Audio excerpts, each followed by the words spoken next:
निर्वाचन आयोग ने देश में आम चुनाव की घोषणा 16 मार्च को की और 2 दिन बाद 18 मार्च को 6 राज्यों के मुख्य सचिवों के कार्यकारी अधिकार छीन लिए। ये सभी मुख्य सचिव अब लोकसभा चुनाव की पूरी प्रक्रिया से दूर रहेंगे। देश के मुख्य निर्वाचन आयुक्त यानी सीईसी राजीव कुमार ने अपने आदेश में पश्चिम बंगाल के पुलिस प्रमुख यानी डीजीपी को भी चुनाव प्रक्रिया से दूर कर दिया है। कुल मिलाकर कहे तो चुनाव आयोग ने इन अधिकारियों को नामांकन, मतदान और परिणाम आने तक उनके पद से हटा दिया है। वो लोकसभा चुनाव का परिणाम आने के बाद फिर से अपने अपने पदों पर बहाल हो जाएंगे। ऐसे में सवाल उठता है कि चुनाव आयोग को बड़े बड़े अधिकारियों को हटाने का अधिकार कब और कहां से मिलता है? वो कैसे तय करता है कि किस अधिकारी पर कार्रवाई की जाए? निर्वाचन आयोग को ट्रांसफर पोस्टिंग का अधिकार। जी हां, सबसे पहले ये जान ले कि निर्वाचन आयोग के गठन का निर्देश हमारे संविधान में दिया गया है, यानी निर्वाचन आयोग एक संवैधानिक संस्था है। संविधान के अनुच्छेद 324 में निर्वाचन आयोग के दायित्वों की चर्चा है। इस अनुच्छेद में निर्वाचक नामावली के रखरखाव तथा स्वतंत्र एवं निष्पक्ष रूप से निर्वाचनों के संचालन की निर्वाचन आयोग की शक्तियों और कार्यों का उपबंध है। अनुच्छेद 324 एक कहता है कि निर्वाचन नामावलियों की तैयारी का सुपरविजन, डायरेक्शन एवं नियंत्रण और संसद एवं प्रत्येक राज्य के विधानसभा के सभी चुनाव का संचालन के अलावा इस संविधान के तहत आयोजित भारत के राष्ट्रपति और उपराष्ट्रपति के पदों के चुनाव संपन्न कराने का अधिकार एक आयोग यानी निर्वाचन आयोग में निहित होगा। निर्वाचन आयोग को संविधान से मिली इन जिम्मेदारियों और शक्तियों पर गौर करे तो पता चलता है कि उसे साफ सुथरा चुनाव संपन्न करवाने के लिए कानून व्यवस्था को अपने हिसाब से चुस्त दुरुस्त करने का अधिकार प्राप्त है।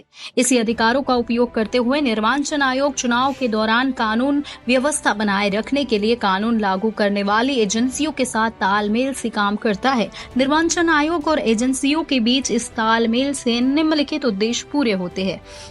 भारत का चुनाव आयोग यानी ईसीआई स्वतंत्र, निष्पक्ष और शांतिपूर्ण चुनाव सुनिश्चित करने के लिए चुनाव अवधि के दौरान कानून और व्यवस्था बनाए रखने में महत्वपूर्ण भूमिका निभाता है।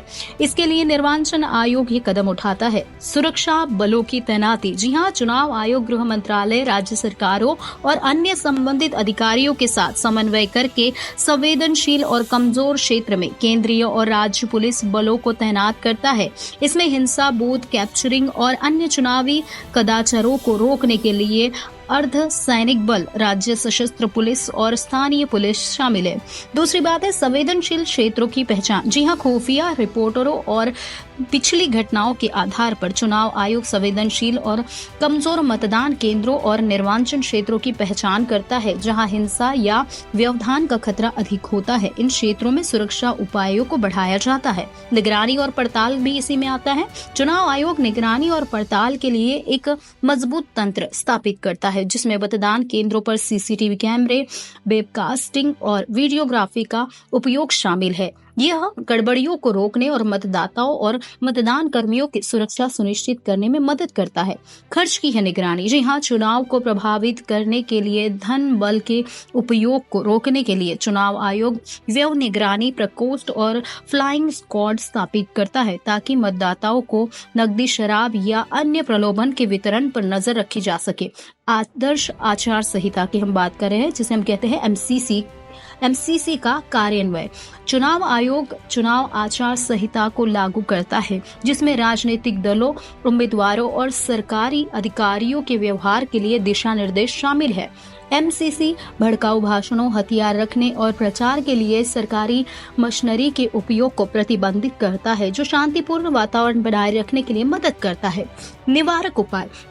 जी हां, खुफिया एजेंसियों और पुलिस रिपोर्ट से मिली जानकारी के आधार पर चुनाव आयोग निवारक उपायों का आदेश दे सकता है जैसे कि ज्ञात उपद्रवियों की गिरफ्तारी, सीआरपीसी की धारा 144 के तहत निषेधाज्ञा लागू करना और अवैध हथियारों को जब्त करना। त्वरित प्रतिक्रिया दल। जी हां, चुनाव आयोग हिंसा या चुनाव में गड़बड़ी की किसी भी घटना पर तेजी से प्रतिक्रिया देने के लिए विभिन्न स्तरों पर त्वरित प्रक्रिया दल यानी QRT और नियंत्रण कक्ष स्थापित करता है। राज्यों के बीच समन्वय ये भी जरूरी है। ऐसे मामलों में जहां निर्वाचन क्षेत्र राज्य की सीमाओं के पास स्थित है, चुनाव आयोग पड़ोसी राज्यों की कानून प्रवर्तन एजेंसियों के बीच समन्वय सुनिश्चित करता है ताकि सीमाओं के पार असामाजिक तत्वों की आवाजाही को रोका जा सके। कानून और व्यवस्था की स्थिति का आकलन। जी हाँ, चुनाव आयोग राज्य के मुख्य निर्वाचन अधिकारी, जिला निर्वाचन अधिकारियों और सुरक्षा एजेंसियों के परामर्श से कानून और व्यवस्था की स्थिति का नियमित रूप से आकलन करता है। आकलन के आधार पर उचित सुरक्षा व्यवस्था की जाती है। कानूनी कार्रवाई की बात करें तो चुनाव आयोग यह सुनिश्चित करता है कि चुनावी कानूनों का उल्लंघन करने वाले या हिंसा में शामिल लोगों के खिलाफ सख्त कानून कार्रवाई की जाए। इसमें प्राथमिकी दर्ज करना, गिरफ्तारी और कानूनी कार्रवाई शामिल है।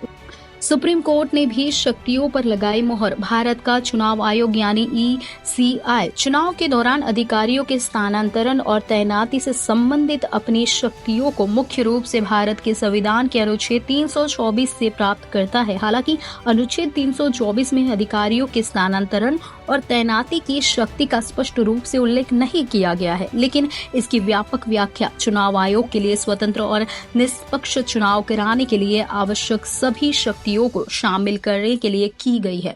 इस व्याख्या को भारत के सर्वोच्च न्यायालय ने विभिन्न निर्णयों में बरकरार रखा है, जिसमें चुनाव प्रक्रिया की अखंडता सुनिश्चित करने के लिए चुनाव आयोग की व्यापक शक्तियों की पुष्टि की गई है, जिसमें चुनाव के दौरान किसी भी अनुचित प्रभाव या पूर्वाग्रह को रोकने के लिए अधिकारियों को स्थानांतरित करने और तैनात करने का अधिकार भी शामिल है।